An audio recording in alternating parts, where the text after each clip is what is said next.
You guys are good to go. I'd like to call the meeting to order. Please rise and join me in the pledge of allegiance.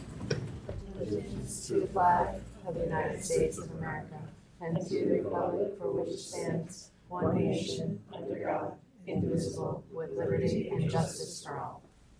Thank you all for coming today. Madam Clerk, would you please call the roll? Supervisor Moore, Present. Councilwoman McNamara. Present. Councilman Iacilli. Present. Councilman Pell. Present. Councilman Martell. Present. Thank you. We're going to start the meeting today with a special treat honoring our friend and amazing citizen of the town, Robert Ross. I'm going to go up to the podium and just, Robert, would you join me, please? And we certainly want pictures before you leave, so don't sneak out. And Colleen's going to be taking pictures as well. I'm just going to read a little bit because it's so impressive. I want everyone to hear about it. Okay. After building his home on a 1-acre parcel that Robert purchased for $24,000, Robert immediately began establishing himself as a pillar of Hampton Bays and the East End. He first enlisted in the Hampton Bays Civic Association and soon went on to join over a dozen organizations, serving them at various times over the past 4 decades. The extensive list includes the Hampton Bays Citizen Advisory Committee, the Hampton Bays Volunteer Ambulance Corps, and the Rotary Club of Southampton. In 2002, Robert was tapped to join and serve as Southampton Town Deputy Supervisor in the administration of then-Town Supervisor Patrick Skip Heaney. Chief among his accomplishments are the successful efforts to keep the 106th Rescue Wing of the Air National Guard stationed in West Hampton and the return of the Big Duck to the hamlet of Flanders. Robert's community impacts continued while he became Vice President of Community and Government Relations at Stony Brook Southampton Hospital, a post he would serve in for the next 17 years. Then he oversaw the festivities for the hospital's centennial anniversary, the recovery and donation of Jacqueline Kennedy's birth records to the John F. Kennedy Presidential Library in Boston, and he helped facilitate the hospital's merger with Stony Brook Medicine. I personally love that story about Jackie O's birth records. It was incredible. In a fitting tribute, the town board has chosen to honor Robert and publicly thank him for his longevity, work, and friendship over the years. With his official retirement on May 29th, he will be much missed on the public stage.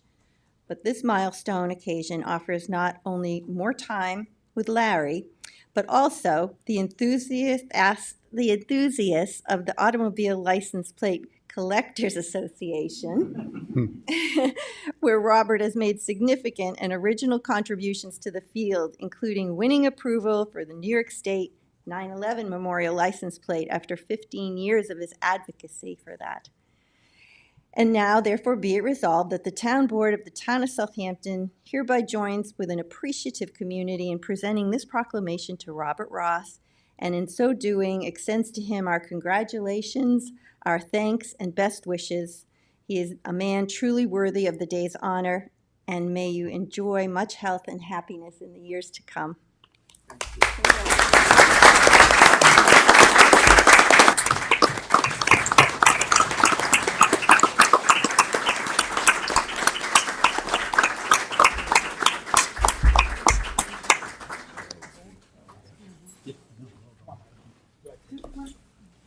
Would you like to say a few words? And a little tidbit as you hand this to Robert me. wants a picture with the entire board. Of course. And maybe all the team here. Because I was the town clerk, and he was the deputy supervisor. And a little tidbit. Years ago, we used to give these proclamations in horrible, cheap frames. And one day, we actually got something from the county, a proclamation the town did. And it was in this beautiful folder. So I called up the county executive's office and spoke with someone there. Where did you get these folders made? And thus, all these years later, we now have these folders. So I was also responsible for the folders. Thank you very much for I that. want you And I'm to know- trying to put them back in nice frames. Right, Not cheap frames, nice frames. right. So I wanted you to So, know that. So how we let's gonna have a do- picture with the let's board, get and then maybe we can everybody, shift Boyd over. and Sunday and Jimmy, come up, come, your town attorney, all my colleagues and friends. One last one. Thank you. And Kim's gonna take some for me. Yeah. Yeah, you want Get to all shift the over guys so we to can all come in. fit in the picture? Yeah, let's get a big picture. Wide lens. Congratulations.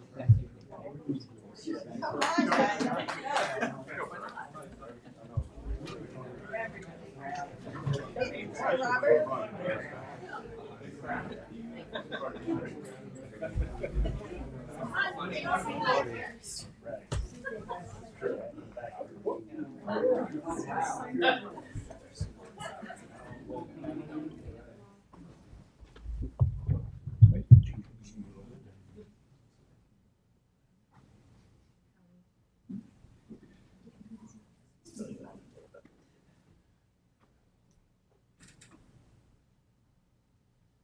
I go way back to them. We used to go to 2 o'clock in the One over morning here. in the snow. 2 in the morning in the snow. Boys when they started. Yeah, right, exactly. Okay, right. Oh, you Thank are you. something. Did I you hope wanna you can say say some a few words to us. Yes, go up.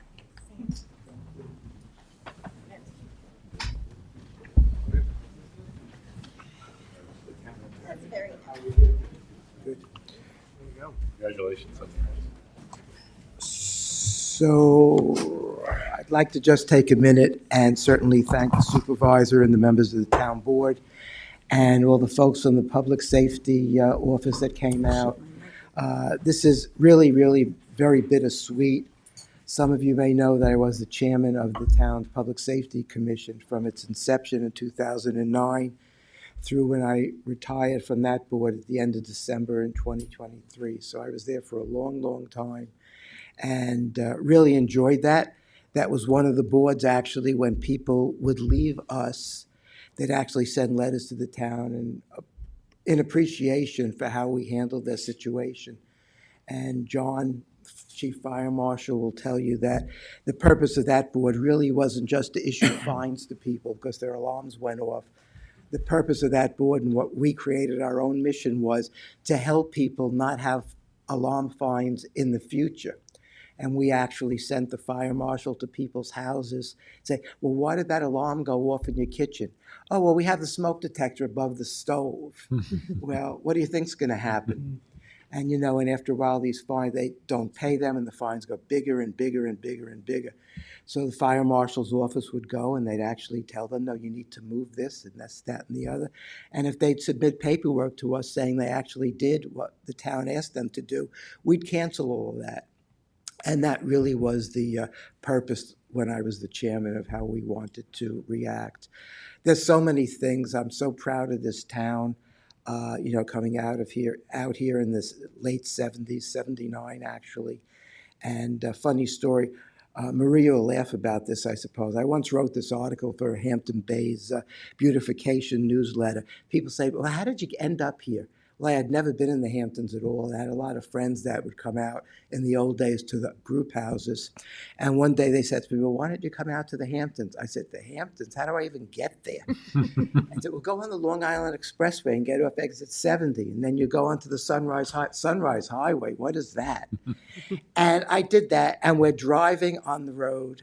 And the first exit, of course, and then their motto became the first Hampton, West Hampton. And I saw the sign, West Hampton. And I'm like, I don't think I should get off the first Hampton. Let's see what's after that. And then after that was East Quogue. And I said, that's not a Hampton. Hampton's not a Hampton. It says East Quogue. So I said, that can't be it. Then we go a little further, Hampton Bays. And we get off at Hampton Bays, and that's it. And we had lunch at Villa Paul. That was the first restaurant we ever ate in, which is still there and still wonderful. And the rest became history. Then we finally moved out here full time, and a lot of history. I was in this room. I was on the assessment review board for a couple of years. I was in this very room on 9/11 of 2001. We were coming to go over all of the decisions that we had taken and to confirm all of that. And we were actually in this room sitting at that table when 9/11 occurred, and we turned the television on, and we just couldn't believe what we were watching. So it happened exactly in this room that we saw it. People say, "Where were you on 9/11?" In the Southampton town boardroom. So it's been a long journey. I'm thrilled. I really appreciate it. I've gone through so many supervisors, going back to Marty Lang. Some of you may know him. Some of you may not know Marty Lang. He was the first supervisor I knew, all the way to Maria. And it's just been wonderful, and I appreciate it, and I appreciate you guys taking the time to do this for me and let me co-op your meeting for a few minutes. So thank you all. Appreciate it.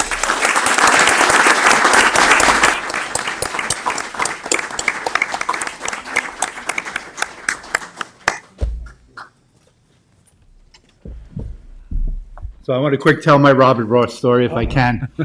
There's a lot of things. Living in Hampton Bays, there's a lot of times you run into Robert, but he is a man ahead of his time. The net that he throws out through the town of Southampton is a large one. I'm president of the Hampton Bays Little League, and years ago, Robert came to me with the idea of having someone donate some AEDs to the Hampton Bays Little League. If you look now in the papers just this week, Nassau County has just mandated that any field that has use of 500 kids or more for ball games, whatever sport they may be, have to have a defibrillator there. So we have actually had them. We've renewed the batteries, all donated through friends of Robert's. He's taken care of the whole process, and our kids in Hampton Bays have been 100 times safer over the last 6 years because of that. So thank you, Robert.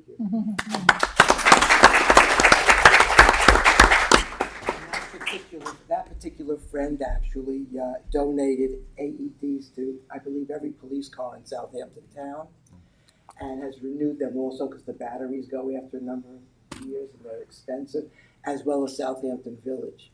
So I have friends with a lot of big hearts, and they also want to do whatever they can to protect the community. So, thanks. Thank you, Thank you Robert. for that story.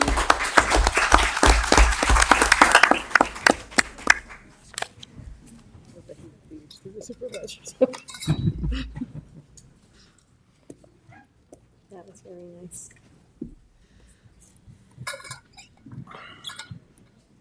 All right, let's move on with our meeting. I move to approve the minutes from the board meeting of June 24th, 2025. Second. All in favor? Aye. Madam Clerk, would you please read the communications? We have received the following communications in the office of the town clerk. We have received public notices from the Suffolk County Department of Economic Development and Planning regarding aquaculture lease program in Peconic and Gardeners Bays.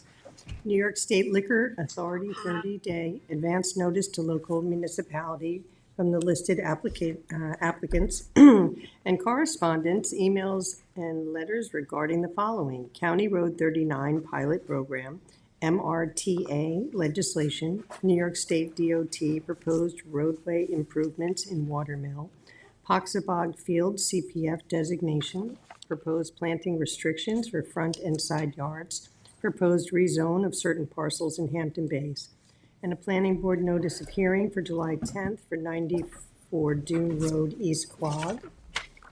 Bid and request for proposals were received on July 2nd at 2 p.m. There were no bidders for the purchase of 1 or 2 Jews Dry van trailers and the bid for Mill Creek boat ramp. Following reports were filed from the town comptroller, the June 2025 monthly financial reports, and from the town fire districts, the 2024 audited financial filings according to town law. Eastport, North Sea, and Riverhead fire districts filed. And that concludes the communications for this meeting's agenda.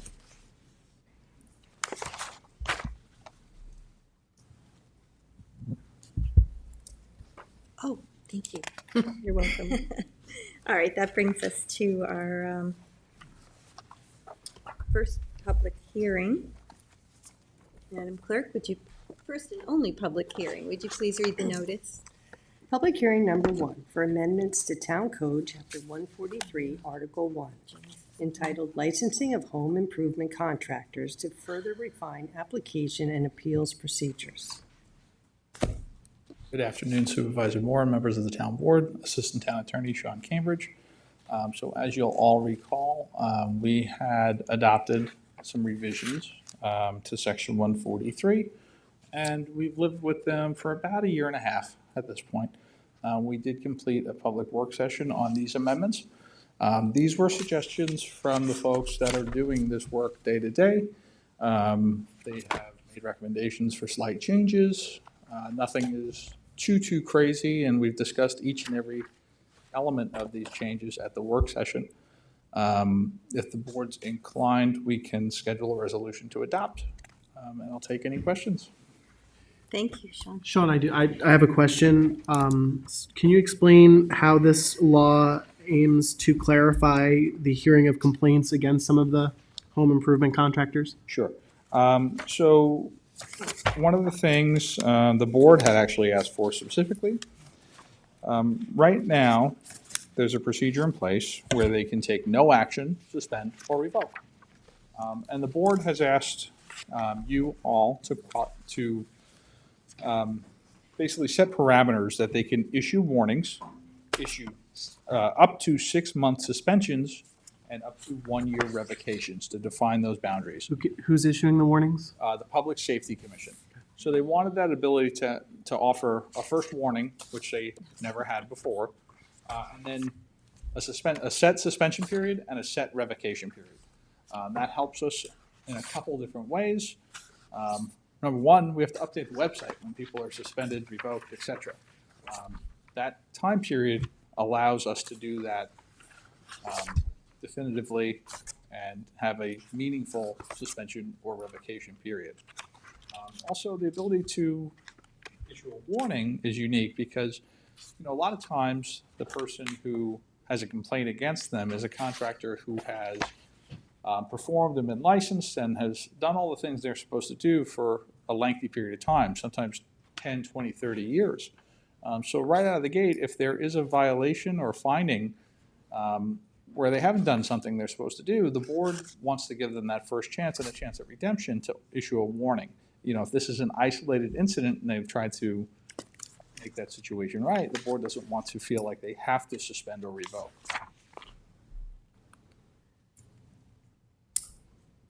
How often is the Public Safety Commission issuing warnings to contractors that are violating? Well, now none. Now it's no action, suspend, or revoke. So this actually puts a process in place that now sends a warning Correct. from the commission itself. Right. This law also adds a provision requiring a renewal process every 2 years. So they're annual renewals, but information updates every 2 years. And the rationale behind that is people doing business in the state of New York must update their corporate records with Department of State every 2 years. So we want to track when they're updating those records. And on a 2-year basis that coincides with the state licensing, have them update our records. So in the middle renewal period, there's no additional information required. And then when their registration number, things like that are updated, we want those updates. Okay, section 143-5, part D says that license number, and it underlines, I think it's adding, any other valid proof of license. Mm-hmm. What does that count for? Does that mean if somebody just has a Suffolk County license, that'll suffice? Yeah, so we were taking those as part of our application process to try to streamline this procedure. So we're taking that license as proof in this application process. So you're not resubmitting everything. So if somebody has a Suffolk County license posted on their vehicle, their contractor, that's fine. They're using that to apply for our license. It's not in lieu of our license, it's as support It's for to us to issue a license? Yes, to streamline our process. Got We're it. not making them do a full. Suffolk County's asking for these same parameters. So we're simply basically providing them a sticker type of mentality on us. So they pay the fee, they don't fill out another application, and the county has all that Now, information. who's reviewing all this information when it goes? Department of Land Management is doing this over the counter. Previously, our structure was that the board would approve all new licenses and renewals. And the problem with that is they only meet quarterly. So you'd have someone, say their employer lets them go, and they decide, I'm going to do this on my own. They'd have to wait a full business quarter to obtain a license. Sean, is it the building department? Yes, land management in general, it is the building department counter physically. And are they able to accommodate this additional review process? These were their suggestions. Okay. Based on their review process. Okay. When we had the work session, Sean, there were a few items that came up that we discussed to be addressed in some revisions. And when, at the last meeting, when we set this public hearing, I had a couple of questions of things that weren't there, that I didn't think were there. Okay. And Jim indicated that they were so minor that it wouldn't require renoticing the meeting, but I did want to just address them. And the first one is section 143-4 on the application. And I see where you've got here now, we're adding that the licenses can be renewed annually unless it's expired for 2 years or more, then a new number has to be applied for. But then in paragraph B, it says a complete and updated set of documents are required every 2 years. So I think that, so that doesn't get, lost in it's in another section, I would ask that we put in 143-4A, where it says it would be renewed annually, subject to the requirements of 143-5B. That way, because right now, the way it reads, if I were reading it as a contractor, I would think I can renew it annually every year, unless it had expired. But really, that's not true. It's like you can renew it every year, but after the second year, you have to submit all the documents. So I believe that's what was intended. This draft was prepared by the Land Management Division, but we certainly will prepare the resolution of adoption and include that provision. okay, and then the other thing is in that paragraph B, 143-4B, where it says the last sentence that you're adding, and it says a complete and updated set of documentation. I thought it should say a complete and updated application and set of documentation, if you agree, because it looks like the application is where you find out whether there's any outstanding liens or judgments or any convictions. So if you would just ask for the documents, we wouldn't necessarily know that. Right, we wouldn't capture all that additional activity. That is what we're looking for. Yeah, so can we add So we certainly can. updated application and the only other thing was, in the procedure 143-12D. And this might have been intentional or an oversight, but where we said that if somebody's license is suspended or revoked, it reads now that we may indicate that on the town's website. And there was some discussion of whether we should change that to shall, so that people would know from looking at the website if somebody's license has been revoked or I suspended. mean, I happen to agree with that suggestion, so we can certainly change that on the resolution. Again, this was noticed by, this was the ask of the Land Management Division. We'll make those tweaks and schedule a resolution accordingly. Okay, great, thank you. And the part about the, we were gonna make a certain number of stickers available for the vehicles, but over and above a certain amount, we were gonna charge. Is that something that should be in the? It's on the fee schedule. Thank you, Janice. All right, great. Supervisor, can you just give those changes that you want to Sean so you can, you got them? Ah. Thank you. More than Figure this way you know it's. Yeah. All right, so I don't have any cards for this public What are hearing. we gonna do with this? Do we gonna close? Do we keep it open? Just gonna see if there's any comments. Is anybody on Zoom, Kevin? No one on Zoom. I'd like to close it. I'd like to close. I moved it since there's no comments or I'd like to close the public hearing. Second? All in favor? Aye.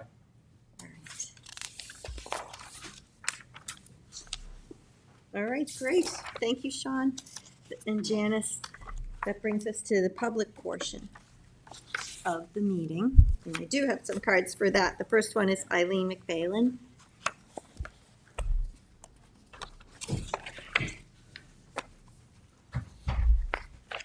Eileen McPhailin, Hampton Bays. Eileen, Yes. Hi. welcome. Madam Supervisor and council people. First, I want to say thank you for the system and how well it works. Thank you for your time, all of you, for the time that you put in addressing all the concerns of our town, but especially I want to say thank you for how you address concerns of Hampton Bays. It is much appreciated. Oh, you're very welcome. I want to say thank you also for the code that you're updating on tree removal. I remember many, many years ago when there was building going on, maybe 30-something years ago, when building was getting extensive in Hampton Bays and trees were going down. And then it was brought up that nobody's taking care of that. Trees are being removed, nobody's replacing them, blah, blah, blah. And I was very sure there was a law on the books in Southampton about that situation. But apparently there wasn't, and so I'm very pleased that now something is in law. Thank you very much for that. Question about the, when I read about the parking with the powwow situation, I don't know if that's been resolved or decided yet.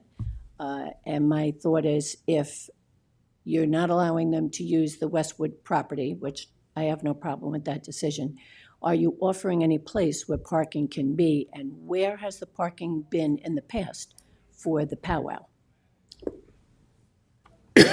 I can just say that it wasn't parking for the powwow. It was for a music festival that happened and it's over and it's done and everything went really well. The powwow is always on. The powwow has always been parking on the reservation. Okay, all good. That's all I have to say. Thank you. Thank you. All right, next is Gail Lombardi. And I was reminded that I want to be telling people 3 minutes. Let's try to keep it. I'm trying to keep it to 3, but I have prepared, so give me a little leeway with the vision loss. But I do want to reiterate Eileen's comments. You know, we had Rick, Bill, and Mike at the civic meeting, and it's and all of you, very refreshing how you're addressing the issues in Hampton Bays. So I do thank you. But let me try to get to the prepared comments. Okay, I came specifically to publicly commend the town board members that support the Shinnecock lawsuit for the grace under pressure and professional restraint that you had at the last meeting of the barrage of verbal grenades of false accusation tossed at you during the last town board meeting from the Shinnecock Nation's representative, especially Supervisor Moore. A very smart litigator said to the former supervisor during my litigation that no one wants to sue, but when you feel like there's someone that has their foot on your throat, you are given no choice. You did not start a war. You did what you needed to do to protect the residents of Hampton Bays, the town, and the environment. From day one, it seemed to me that it was clear to me that the only negotiations that the Shinnecock Nation leadership was interested in was for everyone to agree with them. That's my first set of comments. Second set, not as kind. On a separate issue, the ghost of Schneiderman still seems to roam Town Hall when it comes to arbitrary zoning and planning process. I see you have the rezoning of the Montauk Highway properties on the town board agenda. I am not surprised. I suspect it will be adopted, and I'm not going to labor the point. I sent in my comments very specifically. For the record, I want to state that it may solve the problem with the lack of a buffer from the village business to highway business, but there were outstanding questions of the unintended consequences, including the residential build-out. It is my assertion that the planners and other town officials often fail to fully vet zoning and planning address the unintended consequences of their recommendations, and interject some of their personal biases into the town zoning and planning. I have no confidence in some of the provisions of the pattern book and even the best zoning, no matter how many reiterations those documents went through. On that note, I also want to raise the issue of the diner. It would seem to me that there was, again, an obsession with the original plans of that diner site with the Good Ground Road bypass that we dubbed the bypass to nowhere. That was the Southampton Press. We were informed that there was a proposal for a hotel diner at the diner site several years ago that was rejected by the planners and the Schneiderman administration before it even gained traction to make a way for their precious bypass to nowhere. When the bypass was abandoned, the owners had to pivot from plans for 2 commercial buildings. Now it appears that the construction of the diner site is non-existent since its demolition. I certainly hope it is not the ghost of a Schneiderman bypass to nowhere or some obsession with a proposed traffic circle that's holding up the process. Thank you for your time.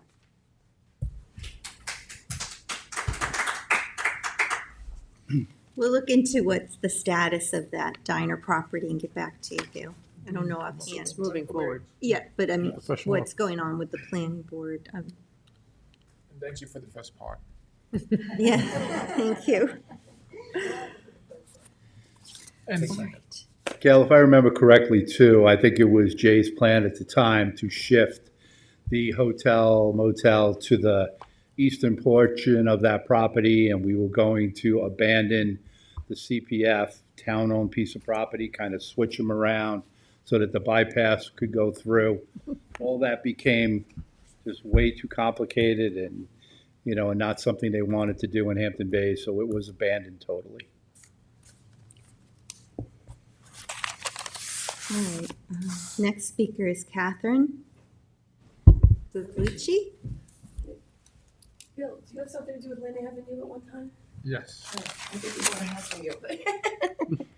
Okay, Behind unrelated to why I'm here. Behind Seascape Cottages. Yeah, that's funny. Okay, thank you. Good afternoon, and thank you, members of the board, for the opportunity to speak here today. I'd like to raise 2 important connected issues that are affecting all of us: traffic congestion and allowable construction work hours. As we all know, Southampton town traffic from West Hampton Beach to Bridgehampton is growing worse every year. A 5-mile drive can take 45 minutes. That's just beyond inconvenient. It's a drain on our time, our well-being, and our quality of life. In my view, the key contributors to this worsening traffic is the Town Code 235-4, which currently allows construction work from 7 a.m. to 7 p.m. Monday through Friday, and 8 a.m. to 6 p.m. on Saturday, and, to my shock, Sunday. That translates to construction noise is allowed 7 days a week, up to 12 hours a day. I have to ask, how did such an inconsiderate code ever get passed? And where is the protection for the majority of the residents and taxpayers? I implore you to really think about that. Residents who live near a construction site are subjected to nonstop pounding, sawing, bulldozing, beeping, morning to night, 7 days a week, often for months, sometimes years. There's no day off, no holidays, no peace, no quiet.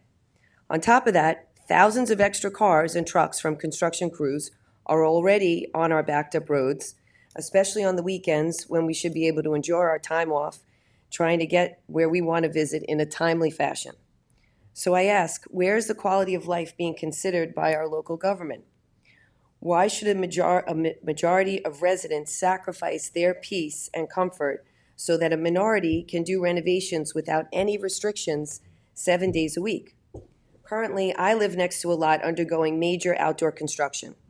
Since October, I've endured daily digging, pounding, rolling, screeching, saw cutting, backup beeping from heavy machinery, concrete trucks, dust blowing, 7 days a week. Some days my house has literally shaken from what's going on over there. And this noise pollution travels 4 houses down the block and 4 behind me. And that's not even in front where the job is going on, or on the other sides. I don't even know those people. Now that the summer is here, it's so loud that I was compelled to come here today, that I cannot use my yard, I can not invite friends over, not even on the weekends. And this job is permitted to continue until March 2027. And to be clear, I'm not blaming the neighbors. They're doing everything by code. The problem is the code themselves. The towns have spent a lot of energy debating leaf blowers or music from a bar or restaurant or your neighbors, but those are temporary. Construction noise is long-term and deeply disruptive, yet it's allowed 12 hours a day. I strongly believe the majority of residents would support a weekend ban on construction work for the summer season from Memorial Day to Labor Day.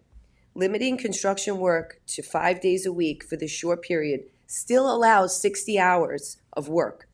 That is more than enough, while still giving residents a noise break and reducing weekend congestion. Additionally, we need 30 seconds. we need an update to the noise code to reflect the reality of prolonged construction noise. Adjacent properties cannot be allowed to overcome their neighbors for 12 hours a day, 365 days a week. With these changes, at least one could look forward to the weekend. These steps would make a meaningful difference in traffic, noise, and overall livability in Southampton. 3 minutes. And finally, I ask, how can I work with the town to bring these changes forward?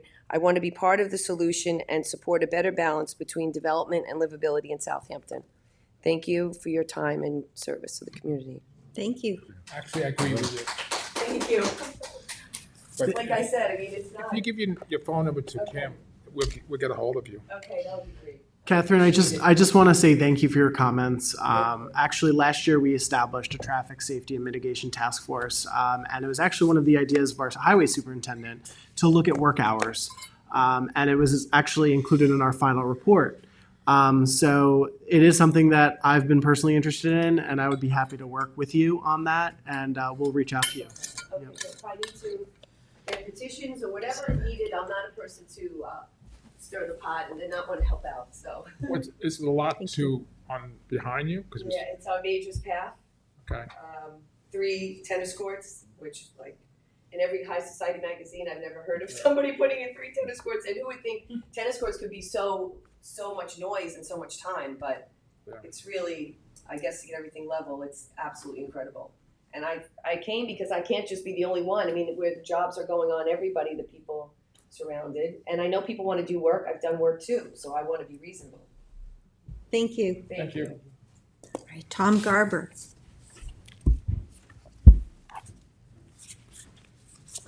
Tom? Hello, everybody. Tom Garber, Hampton Bays. Hope everybody's enjoying their summer. I've got one thing to say. Thank you, thank you, thank you. The long, slow legal slog to find out the use of Westwoods is fundamental for our community to get a relationship back with the Shinnecock Nation, as well as to hopefully maintain a neighborhood feeling. And it's going to take years and a long time and a big commitment of money, but it is so fundamental, and thank you so much for sticking with it. Thank you, Tom. Thank you, Tom. Lynn Murcott. And you know who's after that.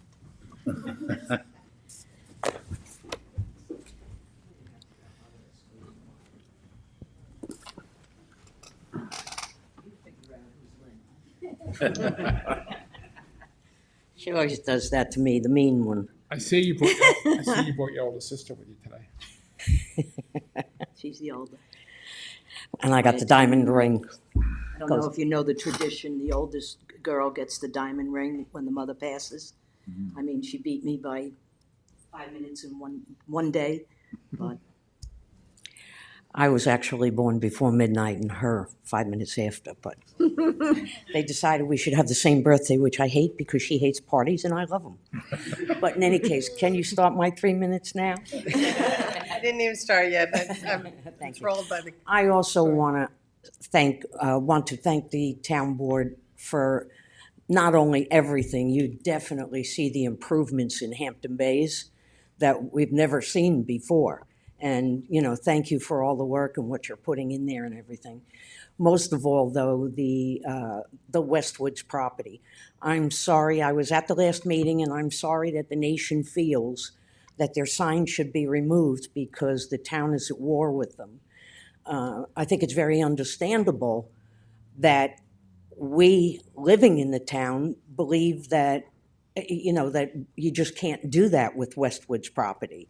That there are many court cases and everything else. I think it finally has to be resolved by removing the sign.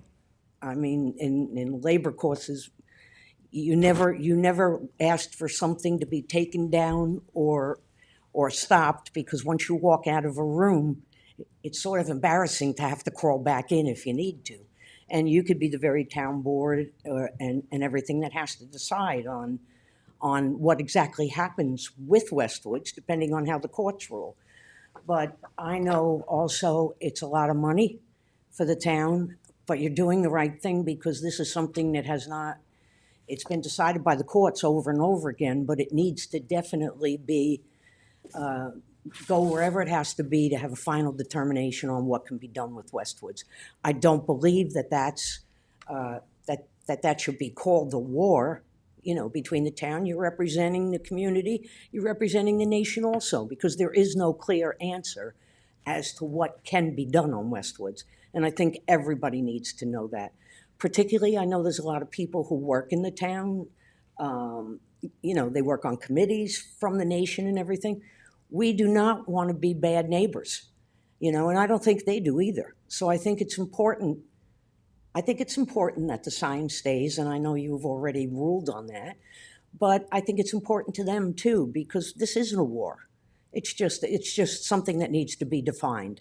And again, I thank you, because I know it's a long road ahead. So I thank you for that. Thank you, Lynn. Thank you. All right, Joseph Lusberg. Thank you, Bill. Hi, my name is Joseph Lusberg. I'm speaking on behalf of Mott's Green Grocer, 93 East Montauk Highway, Hampton Bays. It's very surprising that this town vote is even happening today. There was supposed to be a 2-week public comment period. It was not posted on the town board yesterday or the day before that, because I checked. And it was posted this morning.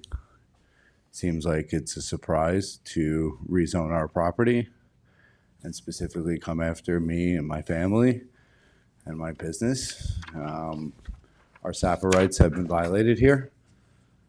Secret determination is not sufficient.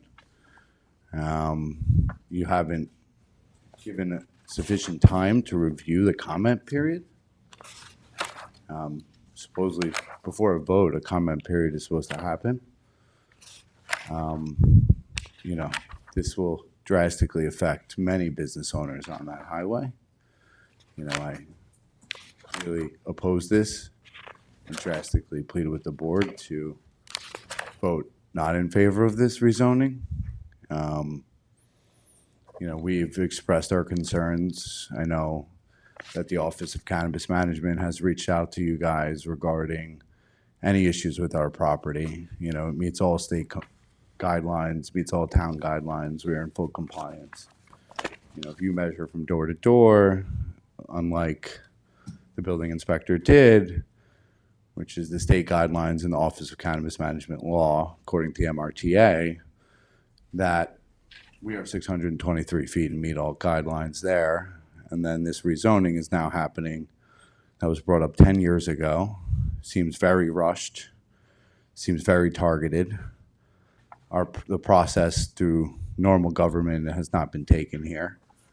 And we'd advise you to vote against this. Really, for us as business owners, we want to be a part of this community. We want to be speaking to you guys, bringing tax revenue to this community, helping out with local initiatives, being a part of community events. Our business is a very legitimate business, and we should be treated like every other business out there. And we have not been by this town. This town has delayed us, has thrown us from department to department, has come up with reason for reason why we cannot operate there because of pushback from, local people who are in these meetings every single week and you know them on a first name basis. 30 seconds. It has been a very painstaking process. The fact that this town has now tried to rezone this property to us is a clear violation of our rights. All right, so I'm here to see what happens today. Obviously, this town board has seen a lot of things and many opposition as well. But your supervisor showed me this property. A town official told me this property was 3 a minutes. viable solution. That means something.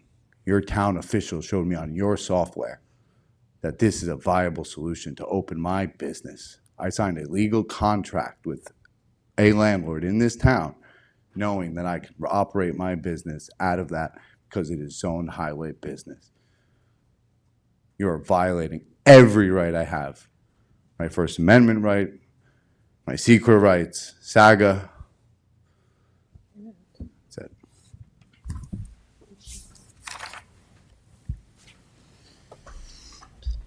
Is there anybody on Zoom?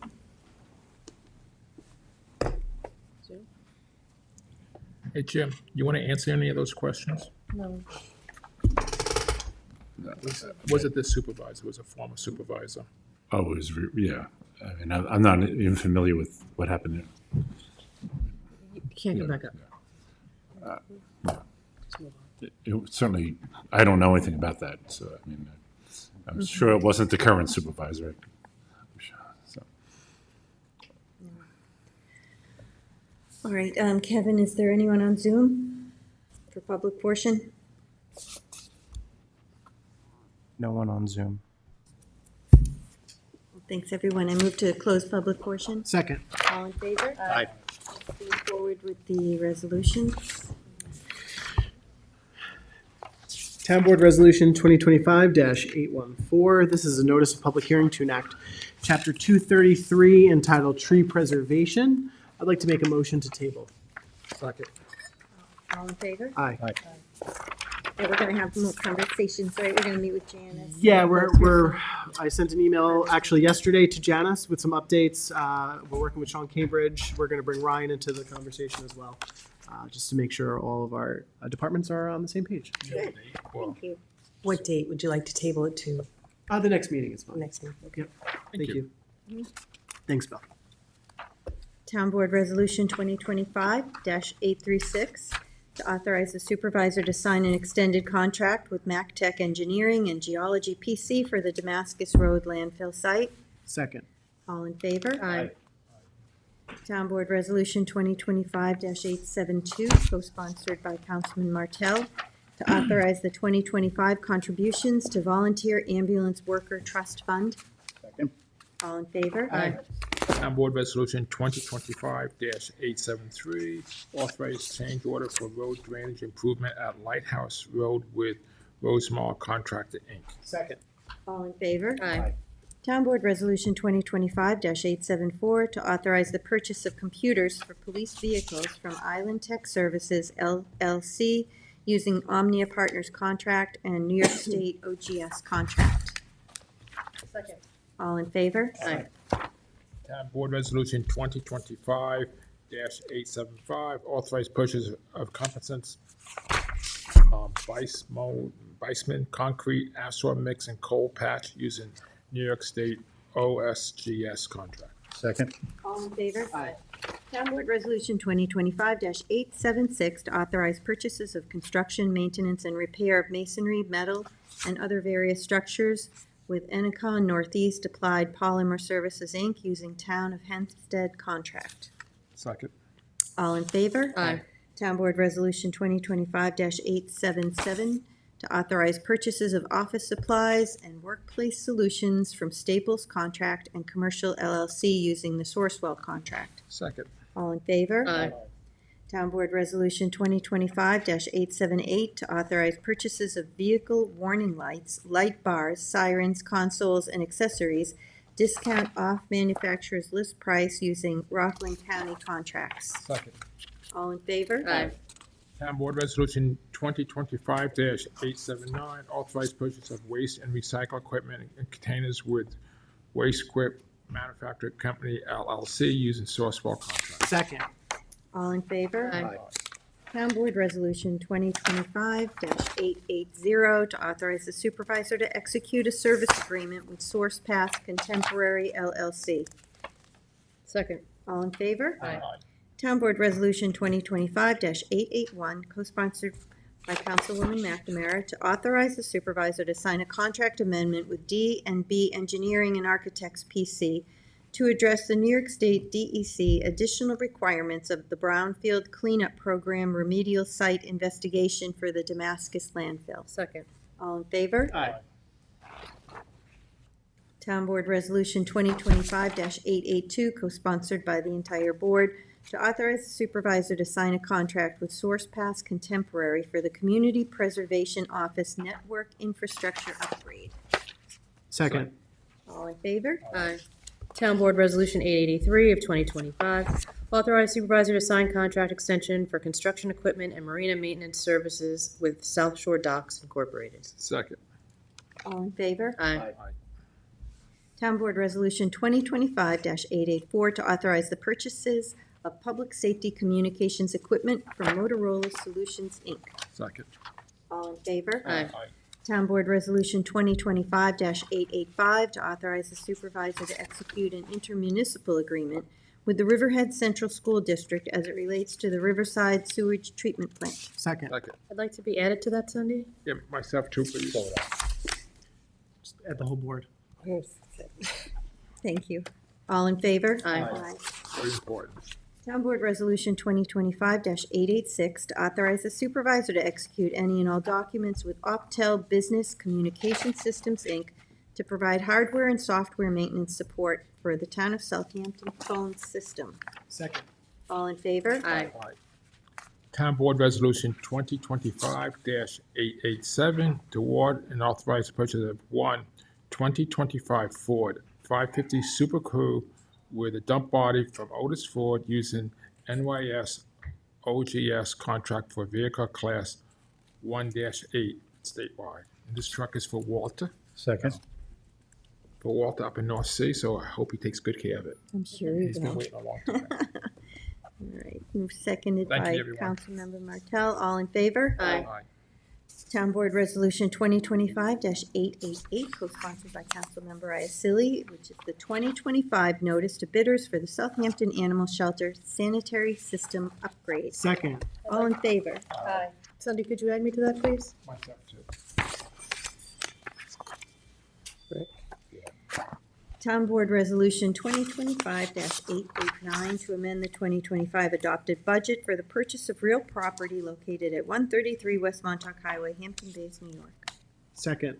On the motion, I just want to reiterate, I voted against this when it was brought up at the end of the year. I did ask members of the board if we could take a look at this again, being that we are now looking at Jackson Avenue as potentially adding buildings there. We're doing that whole study. I just think that, you know, this is a lot of money to expend here if we're looking at potentially moving services to Jackson Avenue. And that's it. And I thank you for that. And it's true, we are looking at Jackson Avenue to redesign and see what we can do with the property, but that's going to be a long journey. We're just now meeting with the consultant, and if so, you know, and then the time it takes to lay it out and then build is going to be many years. And if we no longer need the building at 133, we could always sell it. That's just my feeling on it. I agree with her, the supervisor, because this board will never see Jackson Avenue, because at the time you get your permits and go through all the CEQA and design, it's many years. But one board has to start it We do want to make sure we get that done. for the future. Take care of the courts. We don't want the courts to keep on living in trailers. Nope. All right, so, who seconded it? Did you get I a did. second? Okay. All in favor? Aye. Cindy, I'm a no. Town Board Resolution 2025-890 to amend the 2025-2029 capital budget for the Damascus landfill project. Second. All in favor? Aye. Town Board Resolution 2025-891, to authorize the closure of certain capital projects. Second. All in favor? Aye. Town Board Resolution 2025-892, which is the warrant number 13, capital number 13, CPF number 13, of July 8th, 2025. Second. All in favor? Aye. Town Board Resolution 2025-893. This is appointing Diane Chudley to the Disability Advisory Task Force. Second. All in favor? Aye. Town Board Resolution 2025-894, to authorize the town attorney to retain outside counsel, Sokolow Stern LLP, to represent the interests of the town as it relates to a litigation matter entitled Mendizabal Soto et al. Versus the Town of Southampton et al. Second. All in favor? Aye. Town Board Resolution 895 of 2025, co-sponsored by the entire board. Notice of adoption of a local law to rezone certain parcels from Highway Business HB to Village Business VB and Hamlet Commercial HC located on the north and south sides of Montauk Highway between Ponquag Avenue and intersection south of Old Riverhead Road and the hamlet of Hampton Bays. On the motion, Someone has to second. First, and I'd like to say something. Sure, sure. You want to second it? Second. Second. On the motion, we did have a public hearing on this. It was open for 2 weeks for public comment, which has closed. We did, and Janice Shera can attest to this, every business owner did receive a certified letter notifying them of the potential change of zone. To date, I have not received any negative comments from actual property owners. And, you know, I've heard in my 4 years on this board, time and time again, you know, residents of Hampton Bays saying that this area is not highway business. It never should have been highway business, and they've been looking for this change for a very long time. And I'm happy that we are finally, you know, the board that is moving forward with this. On the motion, I want to just make sure that we're doing our due diligence. I support this measure. I think, you know, based on the work session that we had and the explanation provided by Ms. Shearer, it seems like it makes sense. However, I do want to just make sure we're doing our due diligence.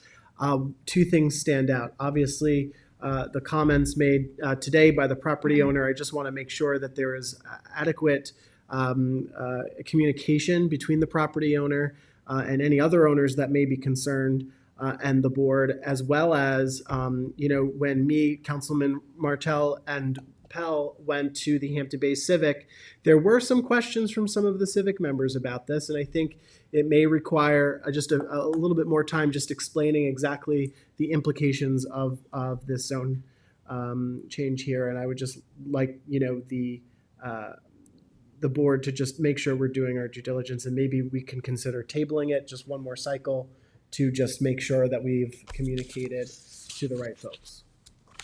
I will also say that we did send this out to Suffolk County Planning Commission, and we did receive a response back that it is for local determination, so. Did you say you wanted to do something?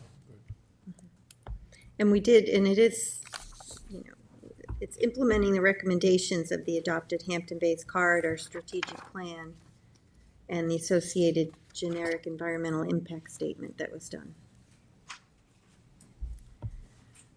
And I believe Councilwoman McNamara just said, to address your first concern, that certified mailings went out and were received by every property owner, and I think only maybe one responded, or I don't know who responded, but it was. Councilman Martell can actually, beyond this zone, they were notified. Yeah, the whole village business was notified, even down as far as beyond the diner to the businesses there. I know I got one from my shop in downtown. So. Can't speak from there. And, so everybody received everybody it, and were given the 2-week opportunity to respond. I'll speak from there if you want. So I'd like to move forward. All right. This is not new. This has been around. This has been proposed many times before. I mean, this is just a board that's acting on the corridor study and the plan that's been put in place before. There's going to be other adjustments throughout town. I think this is long overdue. We need a second. I'll second it. All in favor? Aye. Sorry. I would second. One no. Aye. Aye. Okay, everyone's aye? Okay. Thank you.